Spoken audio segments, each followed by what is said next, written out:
Hello, welcome to the first edition of Understanding British Politics. I'm John Bigger, I'm a PhD student and I'm also a politics tutor, and this series is designed to help you understand British politics better by talking about what the issues are going on at the moment. Today's 28th of September 2018.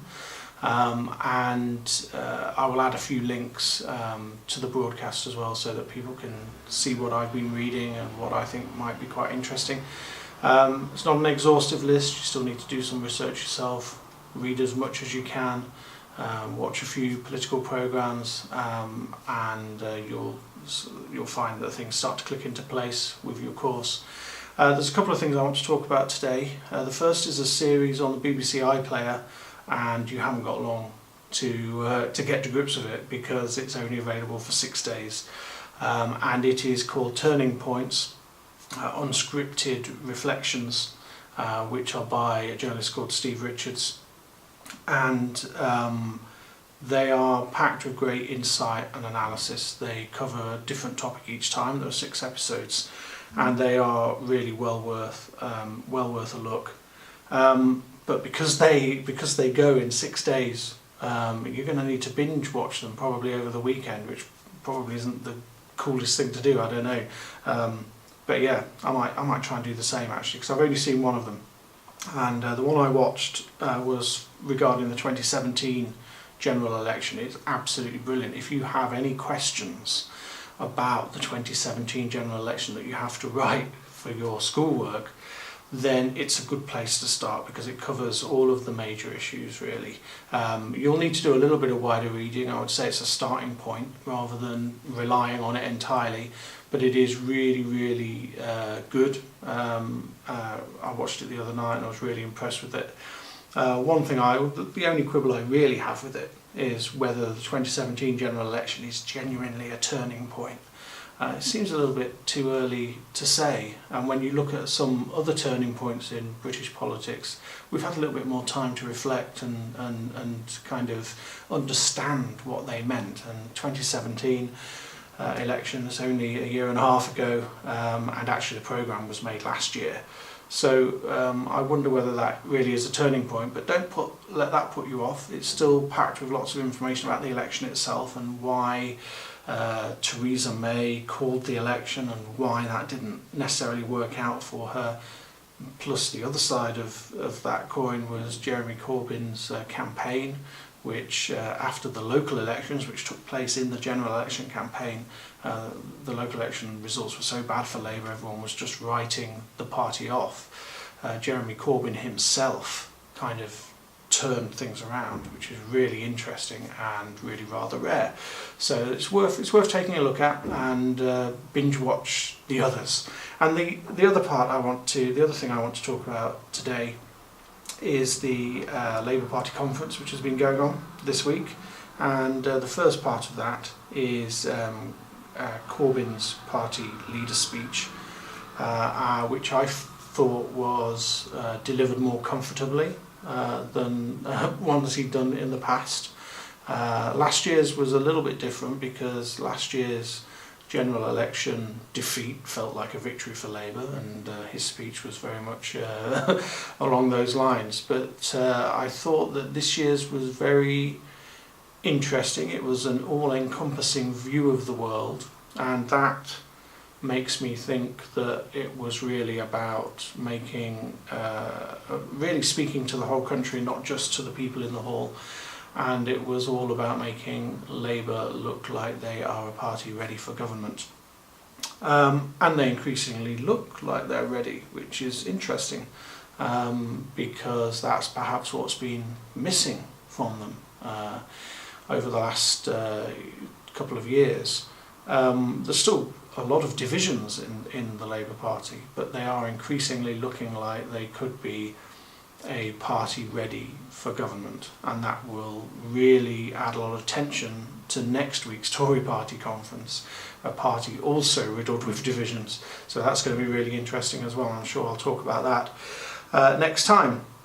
But it was also about Corbyn being ready for Prime Minister as well, and of course there's been an awful lot about whether Corbyn is a great leader, whether Corbyn has what it takes, whether Corbyn could be a Prime Minister, and again he's increasingly looking like he has what it takes, and that's been shown after the conference when it's emerged that he's had constructive talks with people at the EU. And he's increasingly looking like a statesman when he does that kind of thing. When those kind of reports come out, that is what the Labour Party is hoping people will feel from it and understand from it. And so reading up on the conference speech itself and what's happening now over Brexit will be really, really important. Also, a lot of this ties in with issues in understanding politics regarding the party system and how parties work, particularly the Labour Party, obviously. Also at the conference, there was a great deal made about the Labour Party changing rules regarding the reselection of sitting MPs for Parliament.